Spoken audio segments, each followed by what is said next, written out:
আসসালামু আলাইকুম এভরিওয়ান, সবাই কেমন আছেন? আশা করি সবাই ভালোই আছেন। আজকে আমি চলে আসছি খুলনা থেকে আরও 27 কিলো ভিতরে।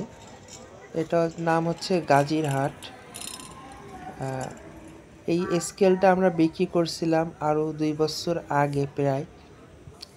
এখন এটা প্রবলেম দিছে, এটা একটু দৌড়দৌড়ি করতেছে।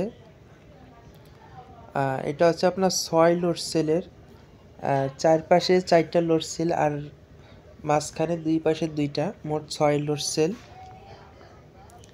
এটায় 15 টন পর্যন্ত মাপা যায়।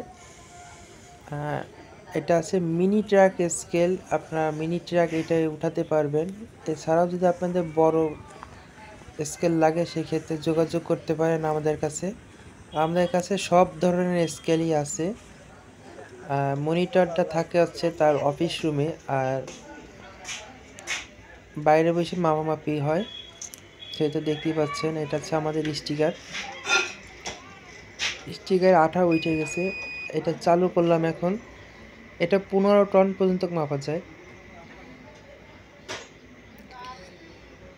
আর এটা হচ্ছে আপনার ইটের ভাটা। এই ইটের ভাটা, এই যে আপনারা যে কাঠগুলো দেখতে পাচ্ছেন, এই কাঠগুলা আপনার মিনি ট্র্যাকে এনে এই ডিজিটাল স্কেলে মাপ দেওয়া হয় যে তারা কতটুকু কাঠ নিচ্ছে বা দিচ্ছে।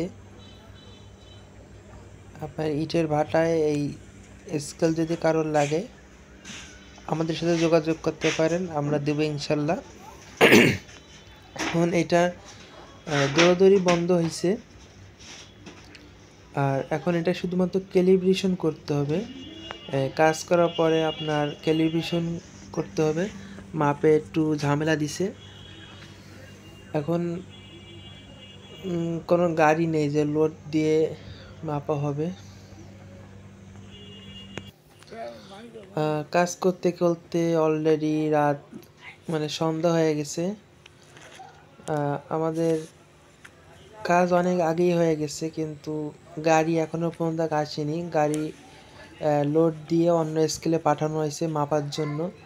ওই সেই স্কেল থেকে মাইপেই এই স্কেলে আমরা অ্যাডজাস্ট করব, এর জন্য পাঠানো হয়েছে, কিন্তু তারা এখনও আসে নাই। তারা আসলে আমরা টেলিভিশনটা করব। অলরেডি বাইরে গেছে 5টা 37। আমাদের আবার অনেক দূরে যেতে হবে আমাদের বাসায়। আজকে শুক্রবারের দিন,